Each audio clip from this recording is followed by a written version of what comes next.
Question rapide. Combien de pays d'Asie ont des noms de famille comme Garcia, Santos ou de la Cruz? Combien comptent plus de catholiques que l'Espagne tout entière? Combien ont une ville où, en pleine Asie, tu peux entrer dans un marché et suivre une conversation dans une langue latine, cousine du français? Un seul. Il s'appelle les Philippines.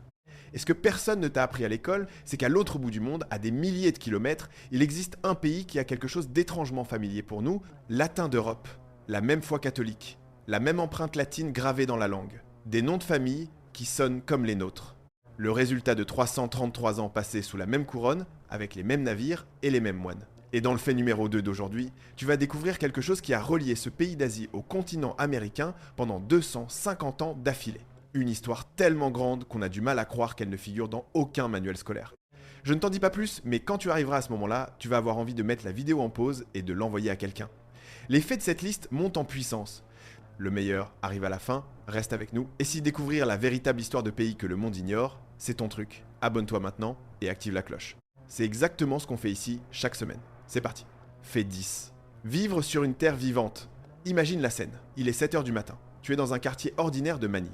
Il y a un monsieur qui vend du café au coin de la rue, une femme qui étend du linge, des enfants en uniforme qui courent vers l'école, un matin normal, et soudain le sol bouge. Ce n'est pas un camion, ce n'est pas ton imagination, c'est un tremblement de terre, et le monsieur du café ne lève même pas les yeux. Voilà les Philippines.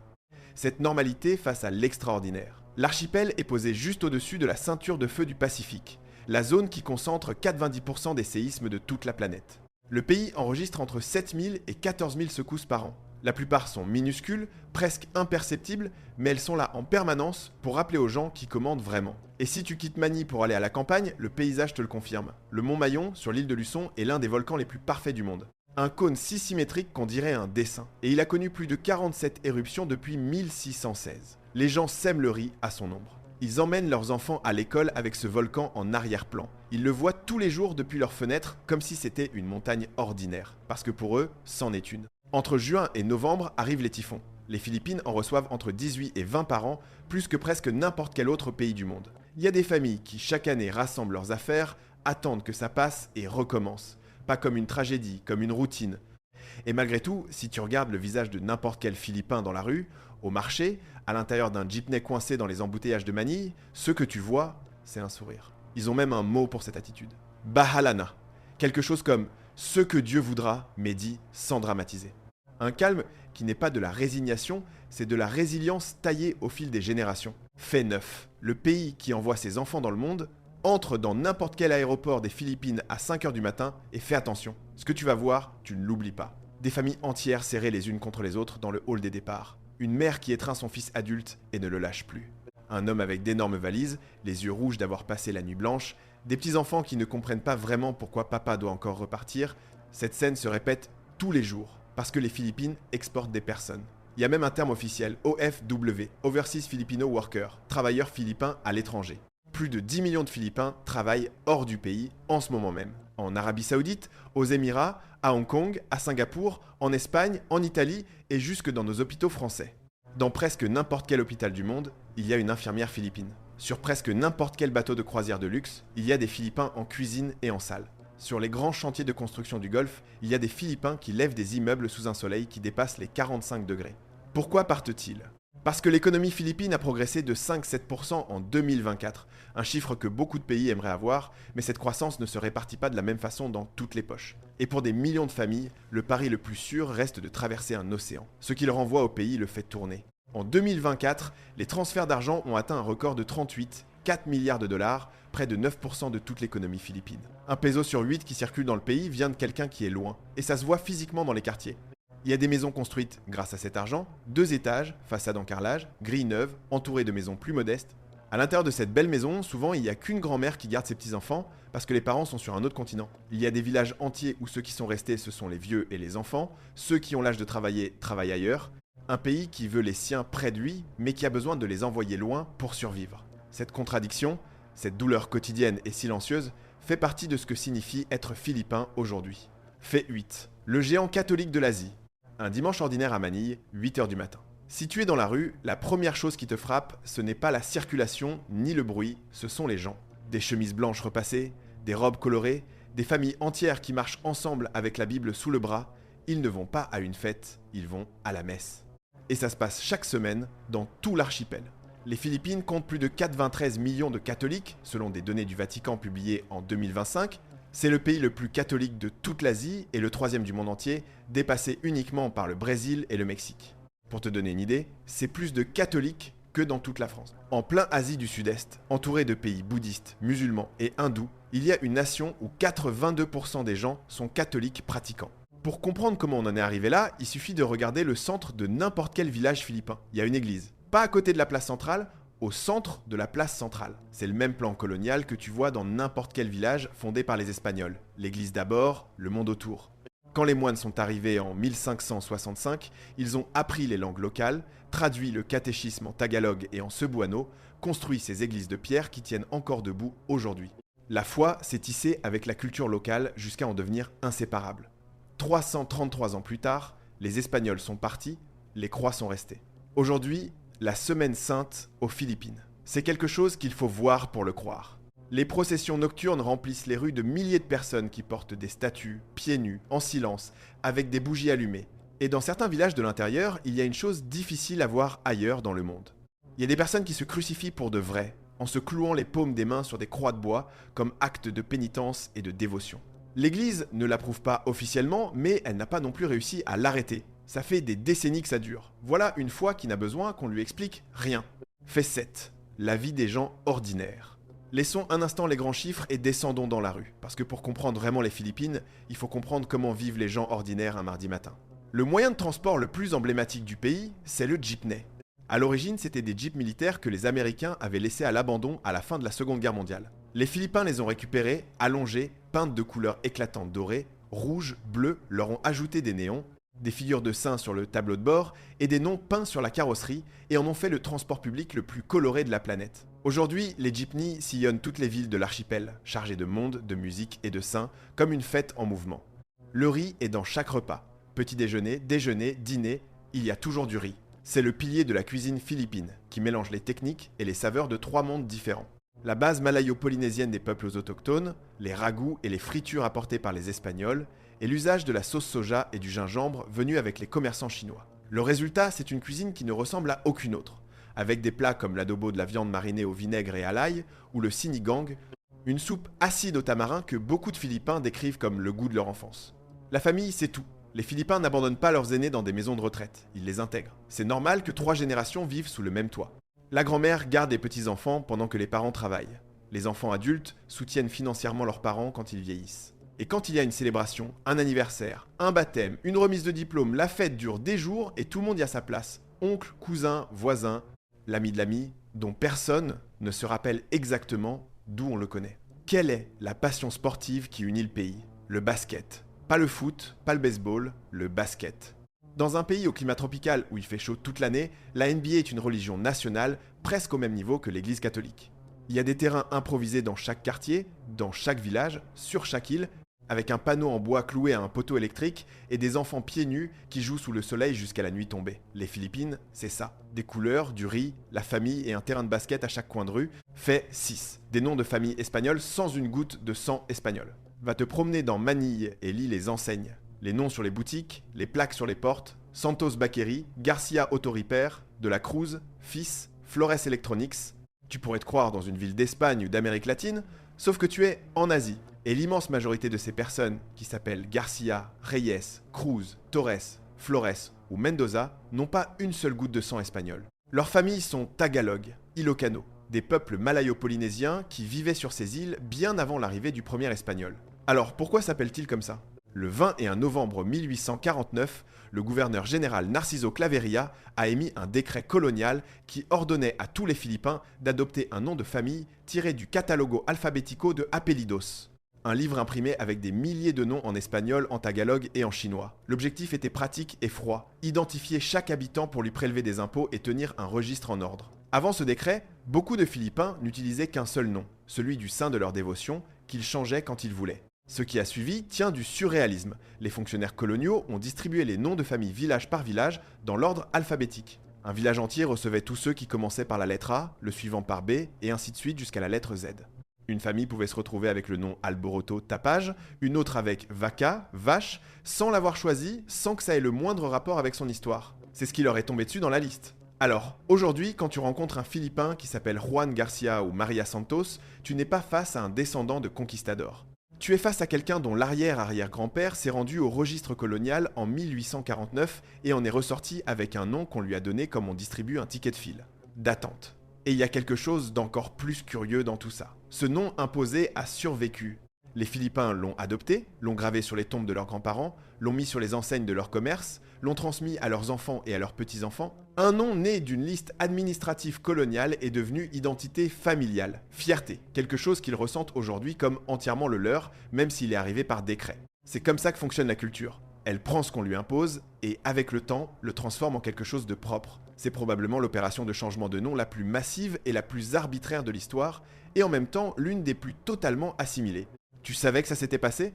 Dis-le-moi en commentaire, et si la vidéo te plaît, un like nous aide à toucher beaucoup plus de monde. Fait 5. Une langue qui parle espagnol sans le savoir. Imagine la scène. Tu es dans un marché à Manille, il y a une femme qui achète des légumes. Elle dit à la vendeuse « Dame Mesa, Sia, Kutsara, Tinidor ». Puis, elle regarde l'horloge et dit « À la 5, à 5 heures, elle paie et elle s'en va ». Cette femme n'a jamais étudié l'espagnol, elle ne sait pas qu'elle emploie des mots espagnols. Pour elle, c'est du tagalog, sa langue de toujours. L'espagnol officiel a disparu des Philippines en 1987, quand il a été supprimé comme langue co-officielle. Mais il a disparu du papier, pas de la bouche. Des linguistes de l'Université des Philippines elle-même estiment que le tagalog moderne contient entre 8000 et 10 000 mots d'origine espagnole, entre 20% et 33% de son vocabulaire quotidien. Ce ne sont pas des mots techniques ou savants, ce sont les mots de la cuisine, de la maison, du corps, du temps. Et voilà où ça devient fascinant pour nous, francophones. Le français et l'espagnol sont deux langues sœurs, deux filles du latin. Résultat, beaucoup de ces mots philippins, tu les reconnais toi aussi, sans avoir jamais étudié l'espagnol. Un philippin dit martillo pour marteau. Écoute, martillo, marteau. Il dit misa pour la messe, santo pour saint, precio pour le prix, plaza pour la place, calier pour la rue. À l'église, il parle de pari, qui vient de padre, le père. Ce sont les mêmes racines latines qui vivent dans ta propre langue. Quand un Philippin donne l'heure a las do, a las cinco, c'est 2 heures, 5 heures de l'espagnol colonial prononcé avec un accent tagalog. Les jours de la semaine lune, martes, miércoles, jueves, viernes, ce sont lundi, mardi, mercredi, jeudi, vendredi. Change à peine la prononciation et tu retrouves ta propre semaine. L'espagnol n'a pas seulement laissé des mots isolés, il a structuré la façon dont les Philippins nomment l'espace qu'ils habitent, les objets qu'ils utilisent tous les jours, les relations sociales qui comptent. C'est tellement intégré que personne là-bas ne le perçoit comme étranger. C'est simplement du tagalog. Et il y a quelque chose d'encore plus curieux.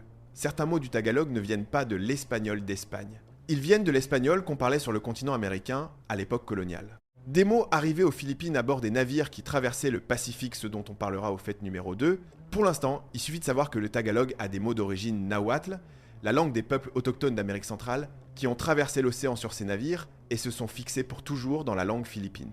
Les Philippines sont le seul pays d'Asie dont la langue quotidienne contient des mots d'origine préhispanique américaine. Ce seul détail suffirait à faire un film.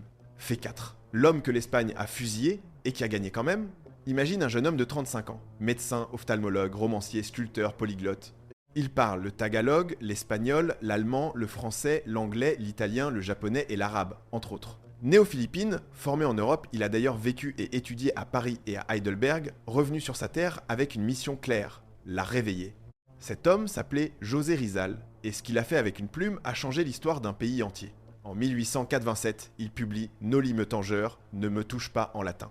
Un roman écrit en espagnol qui décrivait, à travers des personnages fictifs mais des situations parfaitement reconnaissables, la corruption du système colonial espagnol aux Philippines, les abus des moines, l'humiliation quotidienne des Philippins, la violence invisible du pouvoir sur ceux qui n'ont pas voix au chapitre. Le livre a été interdit immédiatement. Les exemplaires qui sont entrés dans l'archipel ont circulé clandestinement, passés de main en main, lus la nuit. Ce fut comme jeter une torche sur de la paille sèche. En 1891, il publie la suite, El Filibusterismo, plus radical, plus furieux, interdit lui aussi. Rizal ne réclamait pas l'indépendance, du moins pas au début. Il réclamait quelque chose qui paraît modeste, que les Philippines soient traitées comme une province espagnole, avec les mêmes droits que n'importe quelle province de la péninsule. Une représentation au Parlement, la liberté de la presse, l'égalité devant la loi. Le gouvernement colonial a dit non et l'a exilé sur l'île de Mindanao. En 1896, la révolution éclate. Rizal ne l'avait pas organisée, mais on l'a accusé de l'avoir provoquée. On l'a jugé dans un procès dont le verdict était déjà décidé. On l'a condamné à mort pour rébellion et sédition, et le 30 décembre 1896, on l'a emmené au parc Luneta de Manille pour le fusiller. On raconte que, sur le chemin du lieu d'exécution, Rizal a demandé une seule chose, qu'on lui tire dessus de face, pas dans le dos, comme on tire sur un soldat, pas sur un traître. On lui a accordé ce dernier souhait. Il est mort en regardant ses bourreaux en face. 2 ans plus tard, l'Espagne perdait les Philippines et l'homme qu'on avait fusillé pour le faire taire est devenu la voix la plus puissante de l'histoire du pays. Aujourd'hui, son visage figure sur chaque billet d'un peso philippin. Il y a un immense parc à Manille qui porte son nom, un monument dans chaque ville de l'archipel. Un écrivain qui a désarmé un empire avec des romans, il y a dans cette histoire quelque chose d'universel que n'importe qui, dans n'importe quelle langue, peut comprendre. Fait 3, la ville d'Asie où l'on parle espagnol. Il y a une ville au sud-ouest des Philippines qui s'appelle Zamboanga. Elle compte près d'1 million d'habitants. Elle est entourée par la mer et possède quelque chose qui n'existe nulle part ailleurs en Asie. Entre dans n'importe quel marché de Zamboanga, arrête-toi près de n'importe quel étal et écoute la conversation entre la vendeuse et son client. Si tu parles espagnol, tu vas comprendre des morceaux et même si tu ne parles que français, ton oreille de latin va accrocher des bouts de phrases, des mots familiers qui surnagent. Parce qu'à Zamboanga, on ne parle pas le tagalog ou l'anglais comme première langue. On parle le chavacano, une langue créole née il y a près de 4 siècles du mélange entre l'espagnol colonial, des travailleurs venus de différents coins de l'Empire et les langues natives du sud philippin.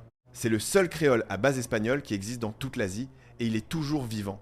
60% à 70% de ces mots ont une racine espagnole. La grammaire est différente. Il n'y a pas de conjugaison des verbes, les temps se marquent avec des particules, mais les mots sonnent familiers. Yo comme, tout comme, elle comme. Aye, yoya comme, mañana, yodi comme. Sans genre sur certains noms, Perro ombre au lieu de Perro, Perro mugé au lieu de Pera. Les pluriels avec maga, el maga Perro au lieu de l'opéro. Les Espagnols de l'époque coloniale l'appelaient espagnol chabacano chabacano au sens de grossier, sans art. C'est de là que lui est resté le nom. Mais cette langue grossière a survécu au départ de l'Espagne, à l'occupation des États-Unis, au bombardement de la Seconde Guerre mondiale, à la dictature de Marcos et à des décennies de politiques éducatives qui ont imposé l'anglais et le tagalog comme seule langue valable. Elle a survécu à tout. Selon l'Institut Cervantes, en 2024, il y a plus de 560 000 locuteurs de chavacano aux Philippines, la plupart à Zamboanga et sur l'île de Basilan. Il y a des radios en chavacano, des chaînes de télévision, de la littérature écrite en chavacano. La ville se surnomme elle-même la ville latine d'Asie. Et elle ne le dit pas comme une métaphore, elle le dit sérieusement. Réfléchis à ce que ça signifie. L'Espagne est partie en 1898. Les États-Unis sont arrivés et, pendant des décennies, ont imposé l'anglais à l'école et dans l'administration. Le tagalog a été proclamé langue nationale. Tout poussait dans la même direction, la disparition du chavacano. Et pourtant, les grands-parents l'ont enseigné à leurs enfants. Les enfants l'ont transmis à leurs petits-enfants, les radios l'ont diffusé sur les ondes, les poètes l'ont écrit. Une langue que les Espagnols eux-mêmes avaient qualifiée de vulgaire s'est révélée plus résistante que tout l'appareil colonial qui a tenté de l'écraser. Il y a aujourd'hui des linguistes qui travaillent activement à standardiser son orthographe et à l'enseigner dans les écoles de Zamboanga, parce qu'ils ont compris que quand une langue meurt, c'est une façon unique de voir le monde qui meurt. Et le chavacano voit le monde d'une manière qui n'existe nulle part ailleurs sur la planète. C'est le seul endroit de tout le continent asiatique où tu peux descendre d'un tricycle, entrer dans un marché et suivre une conversation dans une langue latine, cousine de la nôtre, en plein cœur de l'Asie. Ça mérite bien une vidéo à part entière. Fait 2. Le secret que l'Asie et l'Amérique ont partagé pendant 250 ans. Voici le fait que je t'ai promis depuis le début, celui qui relie ce pays d'Asie au continent américain. Et il est tellement grand qu'on a du mal à croire qu'on l'enseigne dans presque aucune école. Pendant 250 ans d'affilée, de 1565 à 1815, un navire a traversé l'océan Pacifique une fois par an. Il partait de Manille, aux Philippines, et arrivait à Acapulco, sur le continent américain. Depuis Acapulco, les marchandises continuaient par terre, puis par mer, jusqu'en Europe, en passant par les ports des Caraïbes et de l'Atlantique. On l'a appelé le Galion de Manille, et ce fut la première route commerciale véritablement mondiale de l'histoire. Le voyage de Manille à Acapulco durait entre 4 et 5 mois. Un navire gigantesque, jusqu'à 2000 tonnes de cargaison, armé de 70 canons pour se défendre contre les pirates anglais et hollandais qui profitaient des vents de la mousson pour partir en juin. Il montait vers les côtes du Japon pour attraper le courant du Kuroshio, traversait le Pacifique jusqu'à apercevoir la Californie, puis descendait la côte jusqu'à Acapulco. Que transportait-il à l'aller des Philippines vers l'Amérique? De la soie de Chine, de la porcelaine, de l'ivoire, des épices, des lacs, des étoffes d'Inde, de la cannelle de Ceylan. Tout le luxe de l'Asie arrivait sur le continent américain par le port de Manille. Et au retour, de l'argent.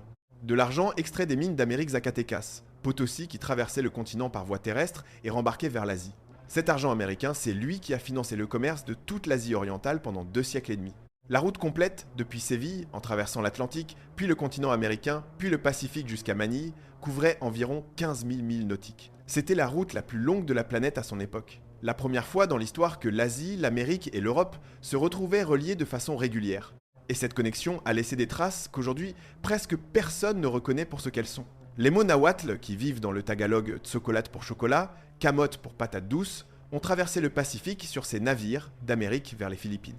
La guayabera, cette chemise emblématique des Caraïbes et d'Amérique centrale, pourrait avoir une partie de son origine dans cet échange transpacifique. Sur les ponts de ces galions cohabitaient marins espagnols, travailleurs philippins, commerçants chinois et passagers du continent américain. Un croisement de mondes sans précédent pour l'époque, 250 ans d'aller-retour entre l'Asie et l'Amérique. Et presque personne ne le sait. Toi, tu le savais? Écris-le en commentaire si tu l'as appris à l'école ou si c'est la première fois que tu l'entends. Et si ce genre d'histoire que le manuel scolaire a ignoré te passionne, abonne-toi maintenant parce que c'est exactement ce qu'on fait sur cette chaîne chaque semaine. Les histoires qui méritaient d'être dans les livres et qui n'y ont jamais été. Fait 1. Le pays le plus improbable du monde. Et nous voilà à la fin, au fait qui n'est en réalité pas un fait. C'est une question. Comment s'appelle un pays qui est en Asie, mais qui a plus de catholiques que presque toute l'Europe? Qui porte le nom d'un roi espagnol du XVIe siècle, Philippe II, mais dont la langue officielle n'est pas l'espagnol? Qui a des noms de famille Garcia et Santos, mais dont les habitants sont d'origine malayo-polynésienne? Qui a proclamé son indépendance en espagnol le 12 juin 1898, depuis le balcon d'une maison de la ville de Kawit, avec un hymne national composé par un Philippin nommé Julian Felipe, mais où, aujourd'hui, les gens communiquent majoritairement en tagalog et en anglais. Il s'appelle les Philippines, et il n'existe aucun autre pays comme lui au monde. C'est la synthèse la plus improbable de l'histoire. Une nation malayo-polynésienne à l'âme latine et au pouls asiatique. Un lieu où les gens récitent le rosaire en tagalog, mangent du riz à chaque repas, portent des noms qu'on leur a assignés pour leur prélever des impôts, dansent le cha-cha-cha aux fêtes de famille, suivent la NBA avec plus de passion que certains Américains, et ont sur le billet d'un peso le visage d'un héros national qui a écrit ses romans en espagnol. Ce sont plus de 117 millions de personnes vivant sur plus de 7000 îles, parlant plus de 180 langues différentes, secouées par les volcans et les typhons, tenus à bout de bras par ceux qui sont partis travailler à l'autre bout du monde, unis par une foi qui est arrivée sur des navires de conquête et qui n'est jamais repartie. Ce qui m'impressionne le plus aux Philippines, c'est aucun des faits qu'on a vus aujourd'hui, même s'ils sont tous extraordinaires. Ce qui m'impressionne le plus, c'est ceci. Un pays qui a reçu coup sur coup pendant des siècles colonisation espagnole, occupation américaine, invasion japonaise, dictature, catastrophe naturelle chaque année, et qui, après tout ça, reste un endroit où les gens te sourient dans la rue. Les Philippins ont un concept pour ça. Ça s'appelle le bayanihan. Ça désigne la solidarité de la communauté, l'idée que lorsque quelqu'un a besoin d'aide, tout le monde s'organise. Dans la tradition la plus ancienne, le bayanihan, c'était littéralement ceci. La communauté entière soulevait sur ses épaules la maison de bambou d'un voisin qui devait déménager et la portait jusqu'au nouvel emplacement, tous ensemble, sans que personne ait à le demander deux fois. Cette image d'un village qui porte la maison d'un autre villageois, épaule contre épaule, par pur instinct de communauté, en dit plus sur les Philippines que n'importe quelle statistique. Un pays qui tremble, qui est frappé par les typhons, qui envoie ses enfants à l'autre bout du monde pour survivre, qui porte des noms qu'on lui a imposés pour lui prélever des impôts, qui prie dans une langue arrivée sur des navires de conquête et qui, de tout cela, a construit quelque chose qui n'existe nulle part ailleurs sur la planète. Une identité qui lui est propre, métisse, vibrante, fière et souriante. Voilà les Philippines. Et maintenant que tu les connais un peu mieux, tu peux plus dire que c'est juste un pays d'Asie. Si ce voyage t'a ouvert les yeux et que tu veux continuer à découvrir des pays que le monde ignore, abonne-toi à la chaîne. On fait ça chaque semaine. Un pays, 10 faits, 0 remplissage, seulement des histoires vraies.